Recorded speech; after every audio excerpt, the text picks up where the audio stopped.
Metal casting and welding 18 ME 35B. Introduction. Manufacturing is a process of converting raw materials into finished product.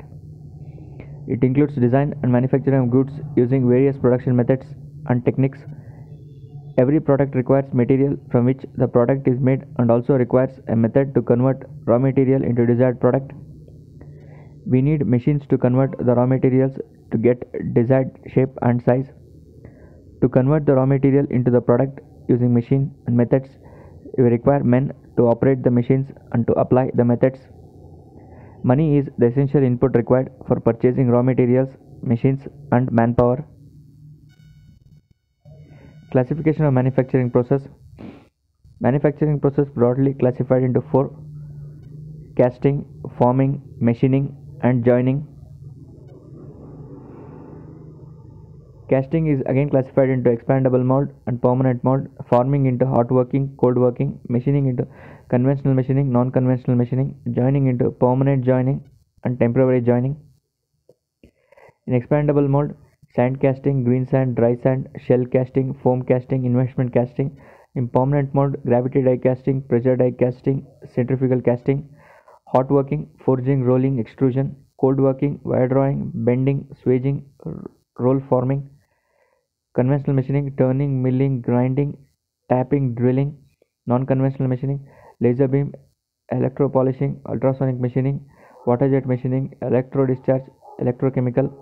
Permanent joining, welding, gas welding, friction welding. Temporary joining, soldering, brazing, and adhesive bonding. Casting. In casting process, the molten metal is poured into a mold cavity and is allowed to solidify. After solidification, the casting is removed from the mold and cleaned, finally machined to the required shape and size of the inspected before use. They are further classified in two types: expandable mold. Here, the mold is prepared from sand, plaster, or any other similar material which can break easily to remove the solidified part. In other words, a new mold has to be prepared for each new casting. Example: green sand, dry sand, plaster, etc. Permanent mold. Here, the mold is fabricated out of steel and can be used repeatedly to produce many castings. Example: gravity die casting, continuous casting, pressure die casting, centrifugal casting. Forming. In forming process, the desired shape and size are obtained through the plastic deformation of material. The type of loading may be tensile, compressive, shearing, or combination of these loads. Unlike machining technique, in this process no material is removed and wasted. Hot working. In this process, deformation of metal takes place above its recrystallization temperature. Example: forging, rolling, extrusion, etc. Cold working. In this process, deformation of metal takes place below its recrystallization temperature. Example: bending, wire drawing, etc. Machining process. The process of removing the unwanted material from a given workpiece to give it to a required shape and size is known as machining. The unwanted material is removed in the form of chips from the blank material by a harder tool so as to obtain a final desired shape. Traditional or conventional machine.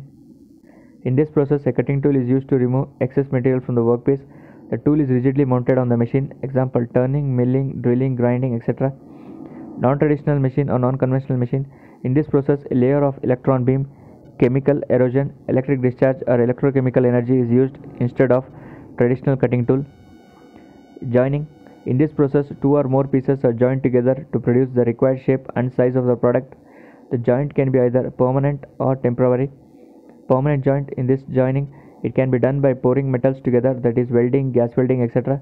Temporary joint. In this, it can be done by nuts, bolts, screws, adhesive bonding, soldering, brazing, etc.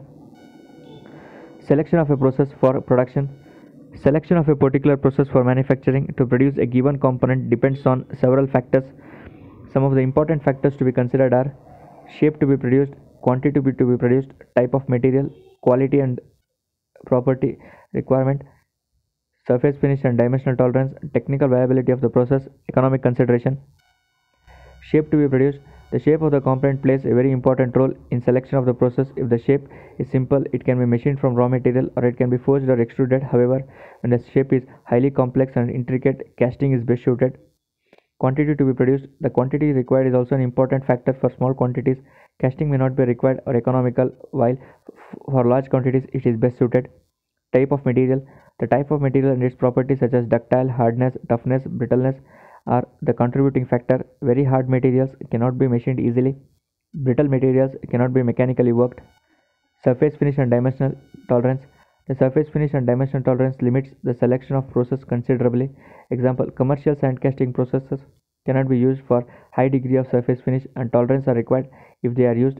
Machining may become mandatory, otherwise one has to use die casting or investment casting to overcome this problem. Similarly, hot working may not give good surface finish and dimensional tolerance. It should be definitely be followed by cold working finishing operation. Quality and property requirement. A defect-free product with a specific property serves its purpose for long life. Properties of cast materials are generally used when compared to that of mechanically worked materials. Also, castings gives a lot of defects. Hence, a process that gives better property and quantity should be selected. Technical viability of the process. The process selected must be technically viable, that is, we should be in a position to manufacture the components using this process without much difficulty. Economic consideration. Customers often demands for product with more features and performance at a reduced price. Hence, a low-cost production process should be selected, but at the same time, see that no compromise is made in terms of quality. Introduction to casting. In this process, components are produced by pouring molten metal into a contoured cavity followed by cooling to a solid mass. The cold solid mass represents the configuration of the cavity and is the required shape of the component. The components thus produced are called as casting. The cavity compound to shape of the component is called mold.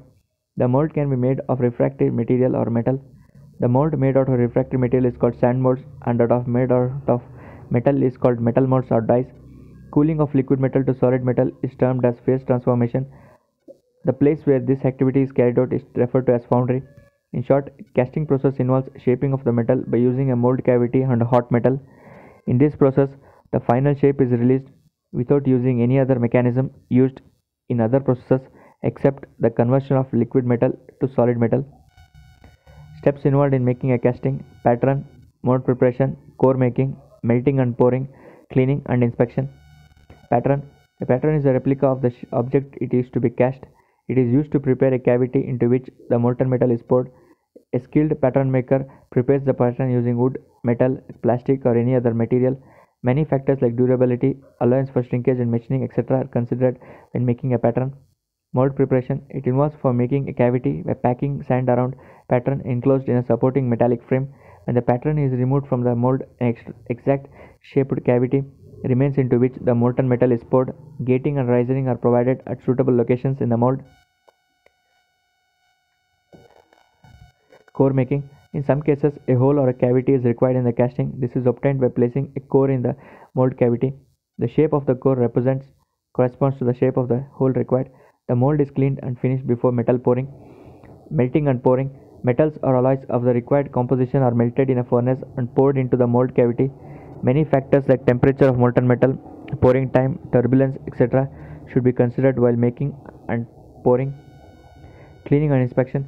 After the molten metal is solidified and cooled, the rough casting is removed from the mold, cleaned and dressed, removing coarse, adhered sand particles, gating, rising system, fins, blisters, etc. from the casting surface, and then sent for inspection to check for dimensions or defects like blowholes, cracks, etc.